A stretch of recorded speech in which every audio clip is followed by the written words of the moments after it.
Welcome back, everyone. It's been a long time.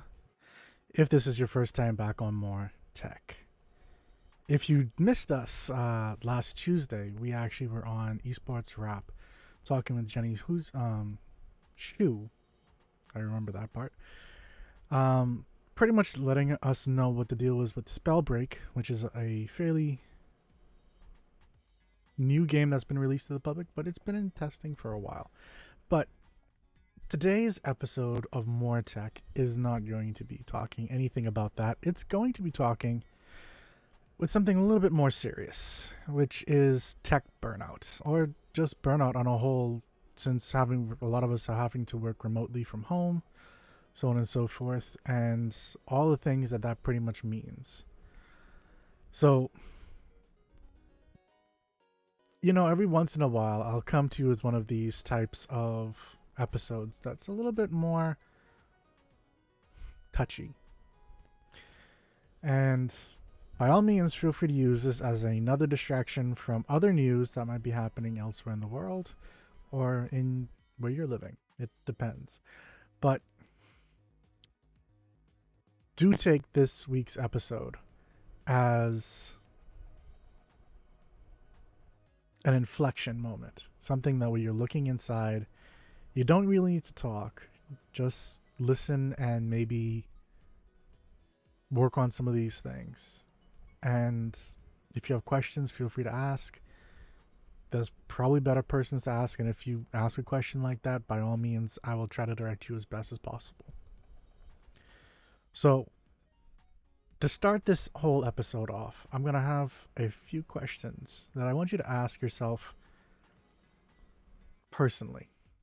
1, have you become cynical or critical with people or at work?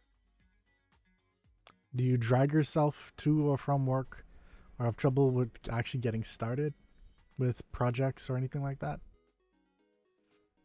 Have you become irritable or impatient with coworkers, customers, clients, friends, family? Do you lack any energy to be consistently productive? Is it hard for you to concentrate? Do you find a lack of satisfaction from the things that you actually get done, your achievements, essentially? Are you feeling disillusioned about your job where it's no longer something that you really looked forward to?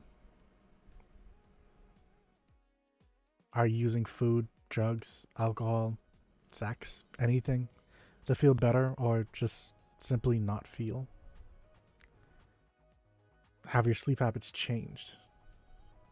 And are you troubled by any unexplained headaches, stomach, bowel problems, or other physical complaints that just kind of came out from nowhere? Chances are you're going through burnout. So, some of the common denominators of burnout are like what I just mentioned. The main ones being feeling stressed, anxious, or depressed. The thing about it is, you're actually not alone.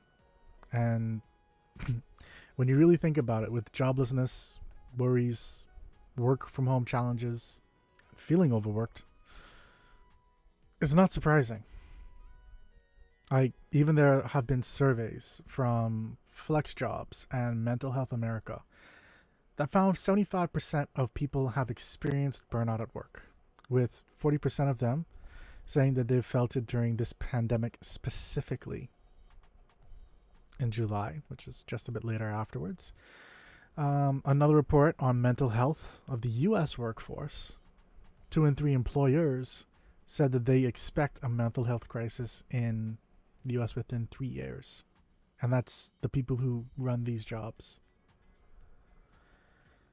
Granted, some of these situations don't really help when, for example, your pay was reduced 20% or your client base has dwindled and you're still trying to beat last year's revenue numbers, but that pressure is still on you. Me, personally, I have family in the US, and anytime we've talked about their jobs, it always surprised me when they would talk about the hours that they had to pull and that there's pretty much no overtime And like when I asked them like what's about overtime, they just kind of looked at me and just like started to laugh, and it's like that's not a thing. Like we don't get overtime at all. It's their norm. It's not, you cut off. And to be honest, things like that have been, you know, there for a while. Even to the point where there's quite literally been jobs that try to, well, I shouldn't say jobs, but companies that try to make things a little bit easier for their employers, so their employees. And unfortunately, things like giving the Friday off, like there have actually companies that have literally said, hey, you guys can take Friday off. They just decide to take the Friday off and work on Saturdays because they still have to keep up with the amount of work that they pretty much need to get done throughout that week. They can't just take that week off. So employers are now looking at other means like flex hours, where you can work a certain amount here or a certain amount there. You still get your work done essentially, but it's easier for you to move and maneuver around, if that makes sense. Um, there are companies that are taking a more empathetic approach to this and saying, whatever we can do to help, let us know and we'll be there for you. Unfortunately, not all of them are like that. So that's where we have this burnout. And unaddressed burnout can honestly have some serious consequences if it's not addressed.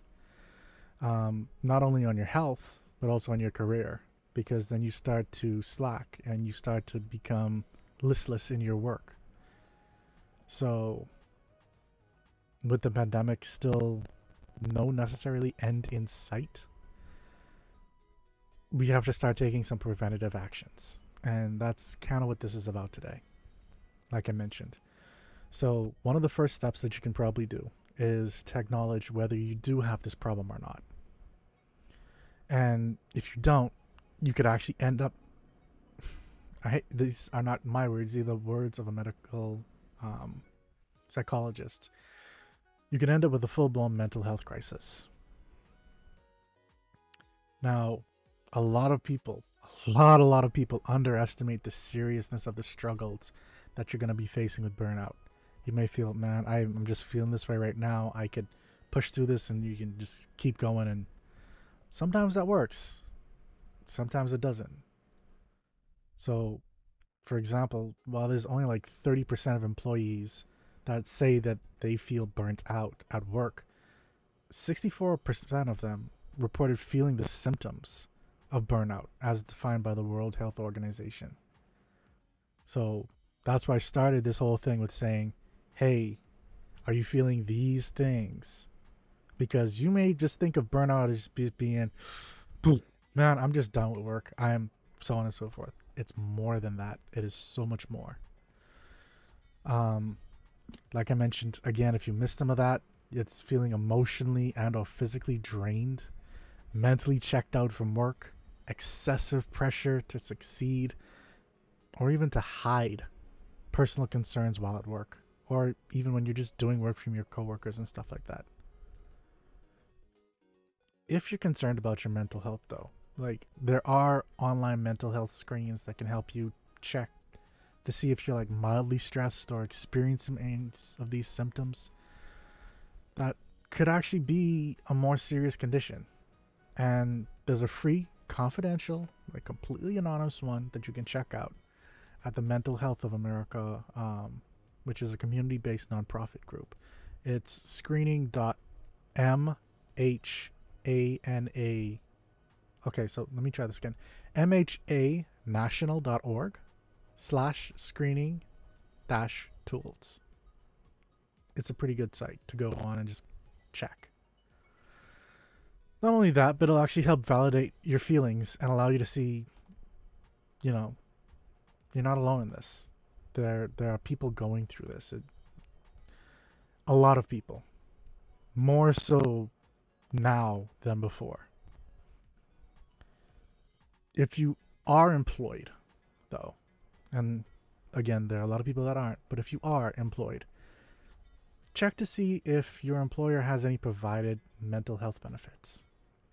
Some companies, especially larger ones, have mental health benefits that they didn't provide before the pandemic, or they may have something that's not necessarily skewed to say mental health, but it could still probably fall into that. Um, these things can include anything from like telemedicine screenings to employee assistance programs, stress reduction programs, and even if your job doesn't, there's a lot of services out there that are offered through local nonprofit agencies, veteran organizations, or even a local office for mental health. Now, aside from that, one of the closest things that you should really be doing if you are working from home is setting a dedicated workspace.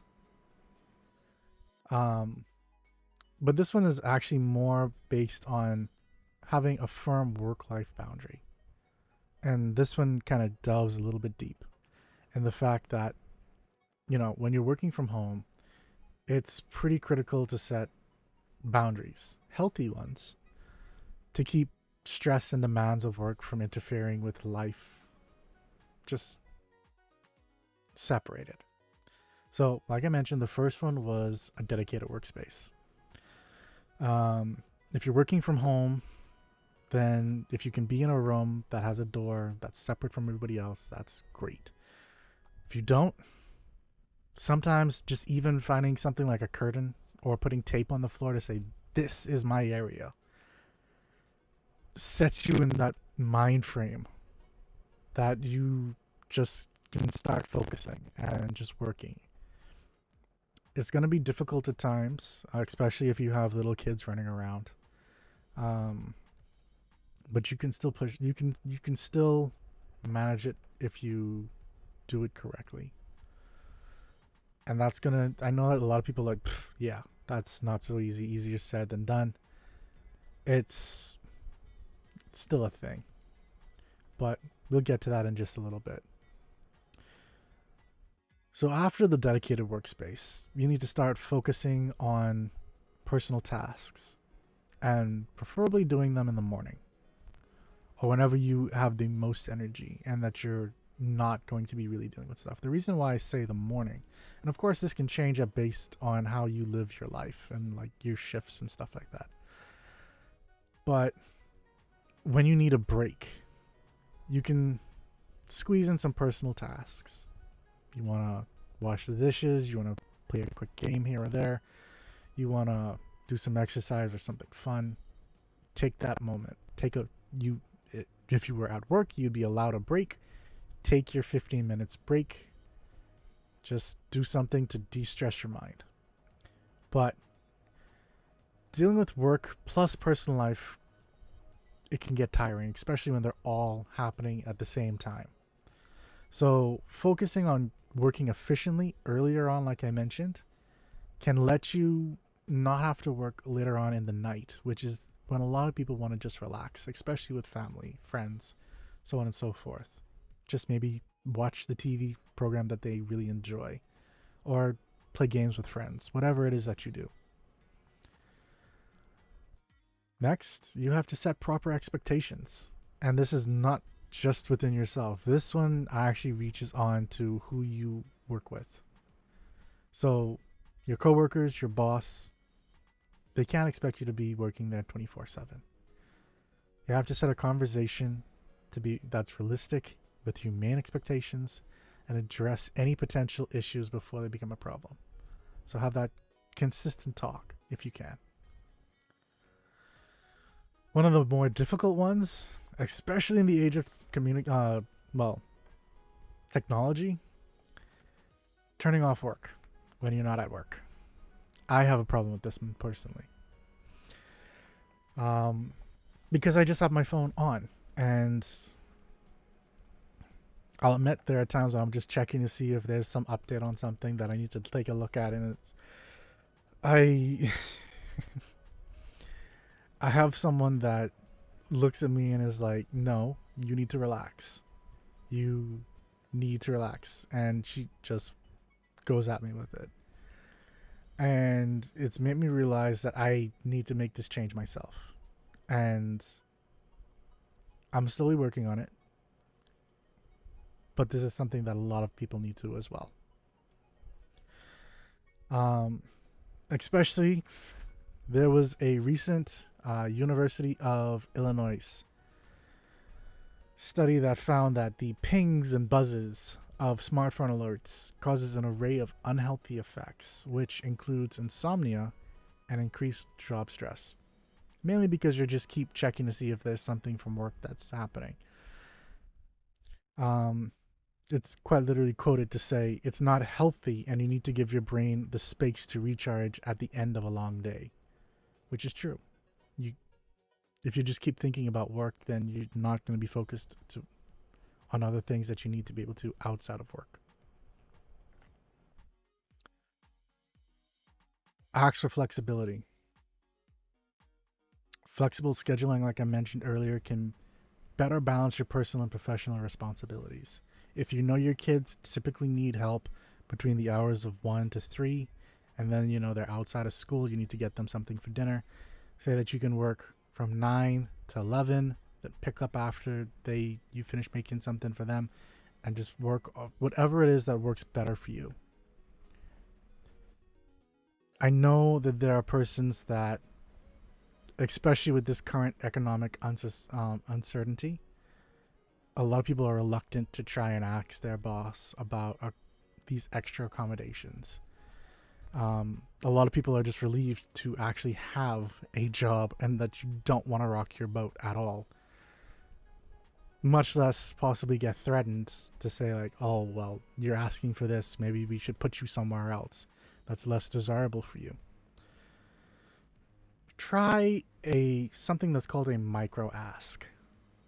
In other words, instead of asking if you can regularly work offline 3 mornings a week, maybe try asking for the same arrangement for a time limited project, say for a critical 2 week assignment, and explain that, the flexibility will allow you to benefit your employer by allowing you uninterrupted time to focus and be more productive. If your boss is smart, they'll seriously consider it. And, you never know. If it goes well, it might become a permanent thing that they'll allow. The next one is an important one. And there are a number of jobs that kind of stress this to the point where it's kind of mandatory at times. Take your vacations. It's hard to actually think of vacations as vacations because you can't travel anywhere. But you still need those times just away from work, just to de-stress, to declutter, to retune and realign yourself mentally, emotionally, physically. If you don't do that, then you're going to start running into problems. You're going to start feeling mentally fatigued. You're going to start having health problems. You're going to start having it continues. Take your breaks. If you don't feel like taking like the entire 2 weeks off or week off, maybe try aligning it with your general time off so you get like an extended weekend or something. That's just like an extra 2 or 3 days onto a weekend so you can kind of get just a little bit more time to yourself to just go out and do what you want to do, not what you have to do.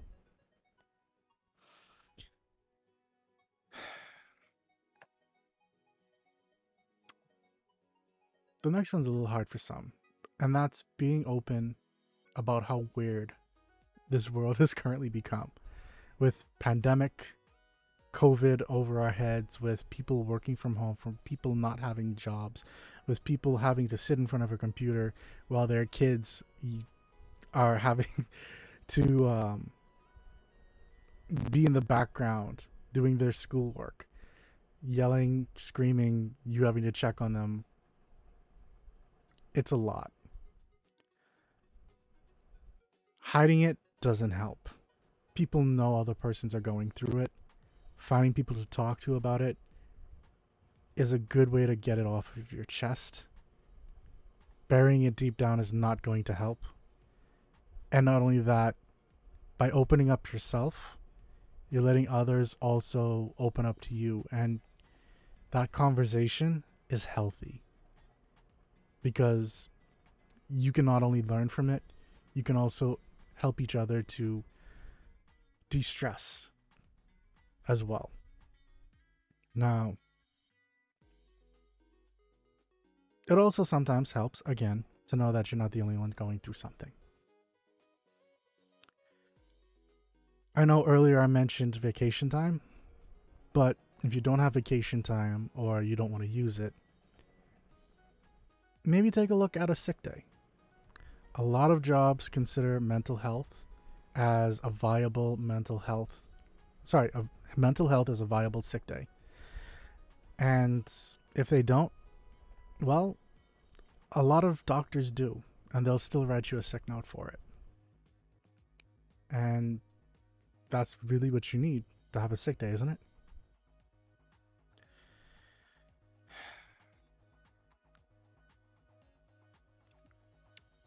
Disconnect from everything electronic every once in a while.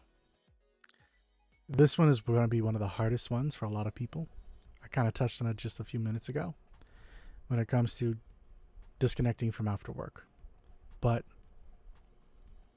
when you're on the vacation time, seriously consider this, or just consider doing this on a whole, because this has some serious consequences. And it kind of surprised me when I found out. So I'll try to go through this really quickly. But there was a research paper called Digital Burnout, COVID-19 Lockdown Mediates Excessive Technology Use Stress by the World Psychiatry 2020. If you're watching this video after I've uploaded this, I'll put the link there so you can check that out as well. But essentially what it's saying is that the use of digital platforms which offer video conferencing features for work, hobby classes, entertainment concerts, and social meetings have increased exponentially during the lockdown period. With a lot of this, there's a lot of other online activity for work and leisure, creating a cyber-based load in the form of perceived pressure to respond, participate in most chats, meetings for the fear of missing out, FOMO. Something or for getting information updates or videos about COVID-19 and with the exclusion of offline leisure activities. This phenomenon is background listening is also being associated with psychological distress. That means having a TV running in the background, so on and so forth while you're working, and you just hear, let me not get ahead of myself.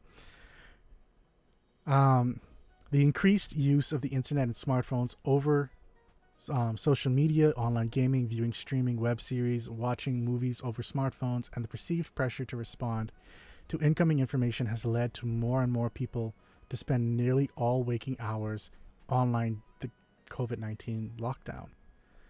And the phenomenon of being permanently online has contributed to digital stress, which is being understood in the terms of environmental demands, which strains the coping mechanism of digital users in terms of communication overload through digital media and so on and so forth.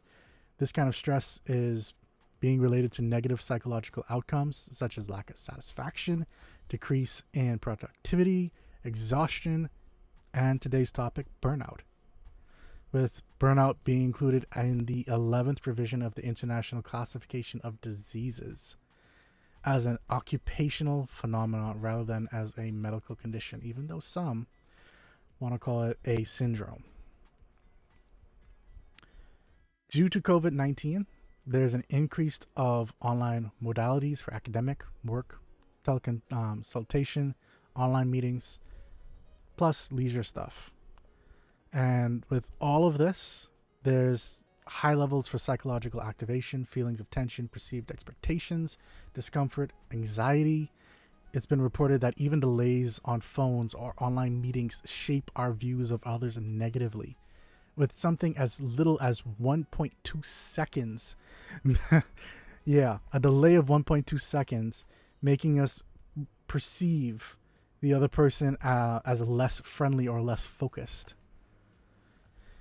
And with online meetings now requiring more attention in comparison to face-to-face meetings, as these need to be more attentive and focused throughout the meeting for verbal and non-verbal components, because you can't just see the person and make sure that they're paying attention. You're not sure if they just have their webcam off and they're just walking around, which quite literally I've seen happen in my workplace with webcams on. So it's not surprised that people would think that they would do it with the webcams off. Um, but when you really consider all these factors, they contribute to feelings of exhaustion in the form of digital or tech burnout. And this can mean that digital technology appears to actually be increasing challenges for the population in maintaining the balance between time spent online and offline. Digital hygiene may be a way forward in the form of taking frequent breaks from screen use, structured hours for online office work, demarcated time for online leisure activities, engagement in indoor physical activities, secure time spent for offline communication with family members, stopping the use of digital devices or use of online activities 1 hour before sleep time. And of course, well, I think this one should be pretty obvious for some. Avoiding caffeine to delay sleep can be some of the ways to stay away from experiencing digital burnout. I want to take a pause here.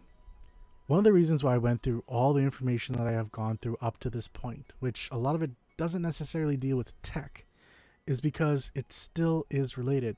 Burnout is burnout no matter what it is, and a lot of it's caused because of how we're using our technology, whether you see it as that or not.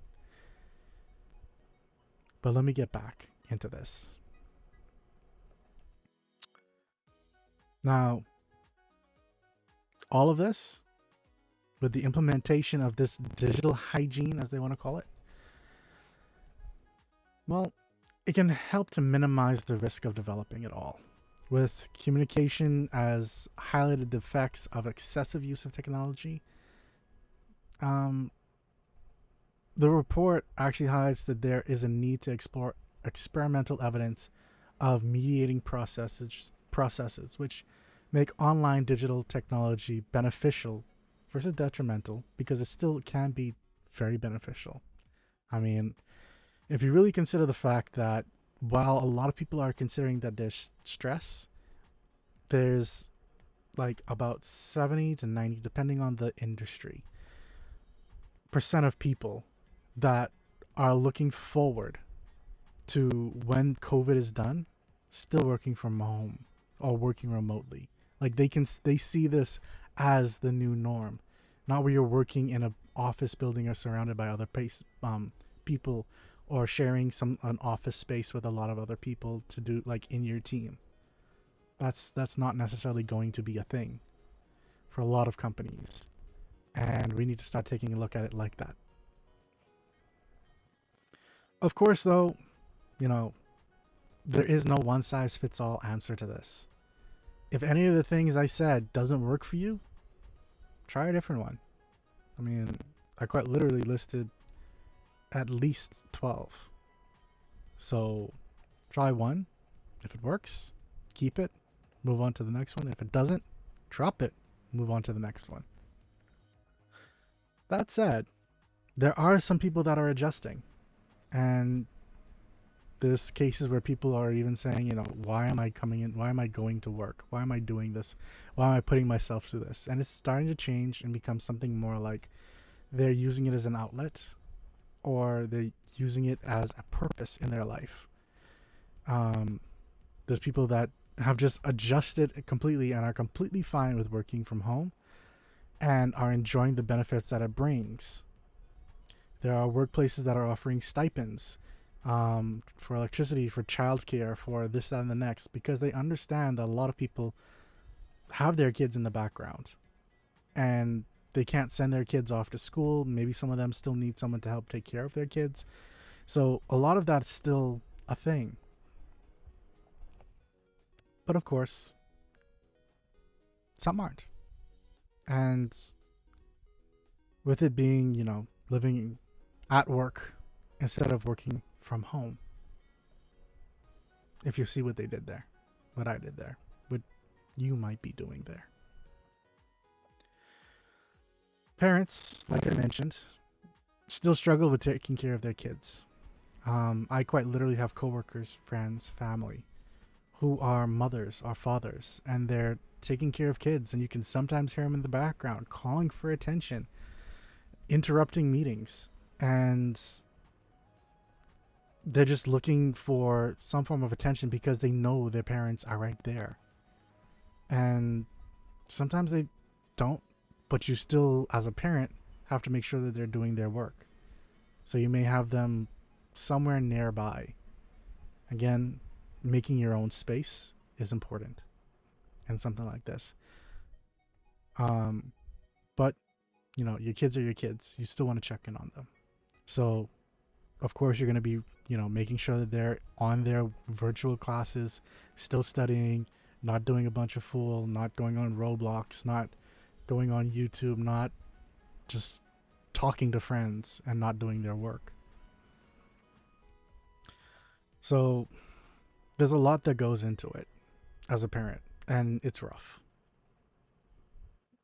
I'm not a parent yet, but I could see it from the outside looking in. And that's still something that you need to work on. Just managing your own stress levels with that. Then, of course, there are people that are working from home, and so is the rest of the family, including the kids being at school. And guess what?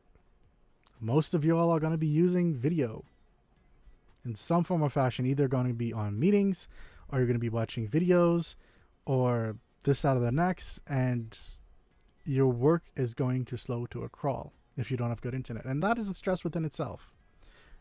I had a coworker who her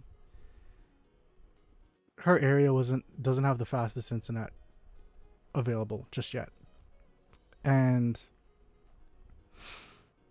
I heard her just breaking down, like just frustrated, and it tore at me because she was just like talking to me about it. And again, this is something which you need to do. Just even if you're a leader, then sometimes maybe just doing a weekly or semi-monthly anonymous survey with your team just to see where they're at. For God's sake, do not use a tracking thing on it and say it's anonymous, because we can still tell, especially when you have something that's like, oh, well, we can still tell which department it's coming from, which means you still know who I am, especially if I'm in a small department. Don't do something like that. Make sure it's anonymous. Make your employees feel safe with these things. If you're going to be giving out a survey, check to see how they're doing. It's one of the best ways. Don't have it be like in a team chat or like a company-wide chat and say, hey, how are you guys doing? Give us a 1 to 5, and then expect people to really answer you honestly. And if they answer you negatively, but honestly, make sure you have something in place to take care of that person.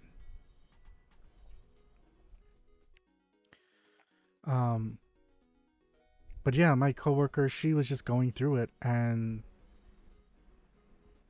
like she was having a fit because she then had to go out and get a mobile hotspot because her internet at home was being used by 3 kids, all having to be on classes, plus family members, plus her, and it wasn't ideal.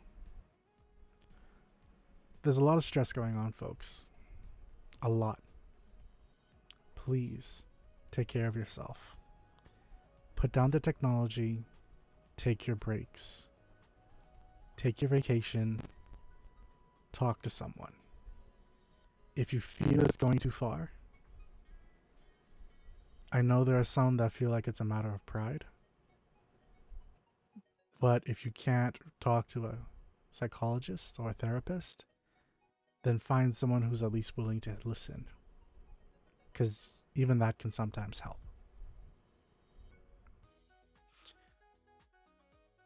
That's going to be it for this week's episode of More Tech. Like I said, it was a bit more of a different episode, something that's a bit more hard topic in a different sense. We'll be back next week with Esports Wrap at 6:30 p.m. Eastern Standard Time, and More Tech will be back next week on Thursday at 6:30 p.m. Eastern Standard Time. Until then, folks, take care of yourselves and take it easy.